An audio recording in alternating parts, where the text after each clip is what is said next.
ಹಂಪಿಯಿಂದ ಪಂಪೆವರೆಗೂ ಅಂತ ನಾವು ಈ ಹಿಂದೆ ಹೇಳ್ತಾ ಇದ್ವಿ. ಅದೇ ರೀತಿಯಾಗಿ ಅದೇ ಐರಾನ್ ಅಂದ್ರೆ ಈ ರಾನ್ ಅನ್ನೋ ತರ, ಈಗ ಐ ರೈನ್ ಅನ್ನೋ ತರ ಅಂದ್ರೆ ಈ ರೈನ್ ಅನ್ನೋ ತರ ಆಗೋಗ್ಬಿಟ್ಟಿದೆ. ಅಂದ್ರೆ ಇರಾನ್ ಅದೇ ರೀತಿಯಾಗಿ ಅಳಿವಿನ ಅಂಚಿಗೆ ಹೋಗಿ ಸಾಕ್ತಾ ಇದೆಯಾ. ಮತ್ತೆ ನೋಡಿ, ಅಮೆರಿಕ ಕೂಡ ಹೇಳಿದೆ ನಾವು ಇದನ್ನ ಇರಾನ್ನ ಬದುಕೋದಕ್ ಬಿಡೋದೇ ಇಲ್ಲ ಅನ್ನುವಷ್ಟರ ಮಟ್ಟಿಗೆ ಸಂದೇಶವನ್ನ ರವಾನೆ ಮಾಡ್ಬಿಟ್ಟಿದೆ. ಸೊ ಅದರಂತೆಯೇ ನಾಶ ಆಗುವ ಕಡೆಗೆ ಸಾಕ್ತಾ ಇದೆಯಾ ಇರಾನ್ ಅಂತ ಹೇಳಿ. ಹೌದಮ್ಮ, ಈಗ ಏನಾಗುತ್ತೆ, ಹಿಂದೆ ಅವರಿಗೆ ಅಂದರೆ ಅಳಿಯ ರಾಮರಾಯರಿಗೆ ಪಾಸ್ ಆಗುವಂಥದ್ದು, ಅಂದರೆ ಹೋಲ್ಡ್ ಮಾಡಿ ಕೆಲವೊಂದು ಯಾರು ಸಪೋರ್ಟ್ ಮಾಡಿ ನಿಲ್ಲಿಸುವಂತಹ ಅವಕಾಶಗಳಿರಲಿಲ್ಲ. ಇಲ್ಲಿ ಈರಾನ್ ಬದಲು ಈ ರೈನ್ ಅಂತ ಹೇಳ್ಬೋದು. ಯಾಕಂದರೆ ಹಂಪೆ ಪಂಪೆ ಈರಾನ್ ಅಂದರೆ ಈ ರೈನ್ ಅಂದರೆ ಡಿಸ್ಟ್ರಕ್ಷನ್. ಇಲ್ಲಿ ಇವರು ಚೂರು ಒಂದು ಬುದ್ಧಿವಂತಿಕೆ ಓಡಿಸಿದರೆ ಈಗಾಗುವಂತಹ ಒಂದು ಸಮಸ್ಯೆಗಳೆಲ್ಲ, ದೊಡ್ಡ ಹಾನಿಯನ್ನು ಒಂದು ನಿಲ್ಲಿಸ್ಬೋದು. ಈಗ ನೋಡಿ ಗುರುಜಿ, ವಿಜಯನಗರದ ರಾಮರಾಯರಂತೆ ಅಂದ್ರೆ ಅಳಿಯ ರಾಮರಾಯರಂತೆ ಇರಾನಿನ ಖಮೇನಿ ಕೂಡ ಅತಿಯಾದ ಆತ್ಮವಿಶ್ವಾಸವನ್ನ ಪ್ರದರ್ಶಿಸಿ ಇಲ್ಲಿ ಸಾವನ್ನಪ್ಪಿದ್ರ ಅನ್ನುವಂತಹ ಪ್ರಶ್ನೆಯೂ ಕೂಡ ಕಾಡ್ತಾ ಇದೆ. ಹೌದಾ ಗುರುಜಿ?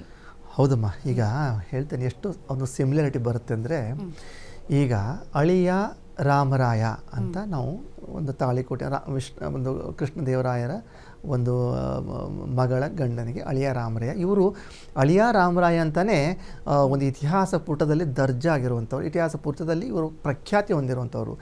ಇಲ್ಲಿ ಇದೇನಾಯಿತು, ಅಲಿ ಹುಸೇನ್ ಖಮೇನಿ ಅಂತ ಈ ವ್ಯಕ್ತಿ. ಸೊ ಇಲ್ಲಿ ನೋಡ್ಬೋದು ಅಳಿಯ ಅಂತ ನಾವು ಕನ್ನಡದಲ್ಲಿ ಅದನ್ನು ಟ್ರಾನ್ಸ್ಫರ್ ಮಾಡಿದಾಗ ಇದು ಅಳಿಯ ಅಂತ ಬಂತು. ಇಲ್ಲಿ ಅಲಿ ಹುಸೇನ್ ಅಂತ ಖಮೇನಿ ಅಂತ ಇದೆ, ಅದು ಅಲಿಯೇ ತೆಗೆದುಬಿಟ್ಟು ಅಳಿ, ಕನ್ನಡದಲ್ಲಿ ಟ್ರಾನ್ಸ್ಫರ್ ಮಾಡಿ ಅಳಿ. ಇದು ಅಳಿಯ, ಇದು ಅಳಿ ಅಂದರೆ ALI. ಅಂದರೆ ಇವರೆರಡೂ ಹೆಸರು ಸ್ಟಾರ್ಟಿಂಗ್ ವರ್ಡ್ಸ್ ಏನು ಬರುತ್ತಲ್ಲ ಆ 3 ಲೆಟ್ರು ಕೂಡ ಸೇಮ್ ಇದೆ. ಅಲಿಯ ಅದು ಅಳಿಯನ ಇಂಗ್ಲೀಷಲ್ಲಿ ಮಾಡಿದ್ರೆ ALIYA ಅಂದರೆ ಅಲಿ ಇಂಗ್ಲೀಷಲ್ಲಿ ಅಲ್ಲಿ ನೋಡಿದ್ರೆ ಅದು ಅಲಿ. ಅದು 3 ವರ್ಡ್ ಸ್ಟಾರ್ಟಿಂಗ್ ಲೆಟ್ರ್ ಕೂಡ ಸಿಮ್ಲರ್ ಪ್ಯಾಟ್ರನಲ್ಲಿ ಹೋಗುತ್ತೆ. ನಾನು ಜಸ್ಟ್ ನೇಮ್ ಕಂಪ್ಯಾರಿಸನ್ ಮಾಡಿ ಹೇಳ್ತಾ ಇದ್ದೀನಿ. ಅದಲ್ಲದೆ ಇಲ್ಲಿ ನೋಡ್ಬೋದು, ಅಳಿಯ ಅನ್ನೋದೇನಿದೆ ಒಂದು ವಂಶ ಪರಂಪರಾಗಿ, ಕೃಷ್ಣದೇವರಾಯರ ವಂಶ ಪರಂಪರಾಗಿ, ಅಂದರೆ ಅವರು ಒಂದು ಅಳಿಯತ್ವವನ್ನು ತೋರಿಸುವಂತಹ ಒಂದು ವಂಶ ಬ್ಯಾಕ್ಗ್ರೌಂಡ್, ಒಂದು ಸ್ಟ್ರಾಂಗ್ ಆಗಿರೋಂಥ ವಂಶವನ್ನು ತೋರಿಸುವಂತಹ ಒಂದು ಟೈಟ್ಲ್ ಇದೆ. ಸೊ ಹೀಗೇನೆ ಇವರಿಗೇನಾಯಿತು, ಅಲಿ ಹುಸೇನ್ ಖಮೇನಿ ಅನ್ನೋದಿಲ್ಲ, ಹುಸೇನ್ ಅಂತ ಅಂದರೆ ಇಸ್ಲಾಂ ಹುಸೇನ್ ಅಂತ ಒಂದು ಪಂಗಡದ ಒಂದು ಪವಿತ್ರ ಒಂದು ಗುರುವಿನ ಒಂದು ವಂಶಾವಳಿಯ ಒಂದು ಹೆಸರು ತೋರಿಸ್ತದೆ.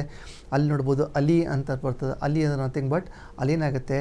ಹೇಗೆ ನಮ್ಮದ್ರಲ್ಲಿ ಒಬ್ಬರು ರಾಮ, ಕೃಷ್ಣ, ಗೋವಿಂದ ಅಂತೀವಿ, ಹಾಗೆಯೇ ಇಸ್ಲಾಮಿಕಲ್ಲಿ ಅಲಿ ಅಂತಂದರೆ ಇಮಾಮ್ ಅಲಿ ಅನ್ನುವಂತಹ ವರ್ಡ್ ಆಗುತ್ತೆ. ಇಲ್ಲಿ ನೋಡ್ಬೋದು ಅಲಿ ಅನ್ನೋದು ವರ್ಡು ಅಲ್ಲಿ ಇಸ್ಲಾಮಿಕಲ್ಲಿ ಒಂದು ತುಂಬ ವೇಟೇಜ್ ಕೊಡುವಂಥದ್ದು. ಅದನ್ನೇ ನಾವು ಇಲ್ಲಿ ಅಳಿಯ ರಾಮರಾಯಗೆ ನೋಡಿದ್ರೆ ರಾಮ ಅಂತಿದೆ. ಅಂದರೆ ಹಿಂದೂ ಒಂದು ಜನಾಂಗದಲ್ಲಿ, ಹಿಂದೂ ಪಂಗಡದಲ್ಲಿ ರಾಮ ಅನ್ನುವಂಥ ತುಂಬಾ ಒಂದು ವೃತ್ತಂಗ ಶಿಖರದಿರೋದು. ಅದೇ ಆ ಕಡೆ ಇಸ್ಲಾಮಿಕಲ್ಲಿ ನೋಡಿದಾಗ ಅಲಿ ಅನ್ನೋದು ಒಂದು ಉನ್ನತ ಇಸ್ಲಾಮಿಕ್ ಒಂದು ಪವಿತ್ರವಾದಂತಹ ಹೆಸರಾಗಿದೆ. ಸೊ ಇವರು ಒಂದು ಹೆಸರು ಕೂಡ ಅಂದರೆ ಆವಾಗಿನ ಕಾಲದ್ದು ಒಂದು 464 ವರ್ಷ ಹಿಂದೆ ಇರುವಂತಹ ಒಂದು ಪ್ರಸಂಗಗಳೇ ಬೇರೆ. ಸೊ ಇವಾಗಿರುವಂತಹ ಕೆಲವೊಂದು ಪ್ರಸಂಗಗಳೇ ಬೇರೆ. ಆದರೂ ಕೂಡ ನೇಮ್ ಸಿಮಿಲಾರಿಟಿ ನೋಡಿದಾಗ ಹೆಚ್ಚು ಕಡಿಮೆ ಒಂದೇ ರೀತಿಯಿಂದ ಹೋಗುತ್ತೆ.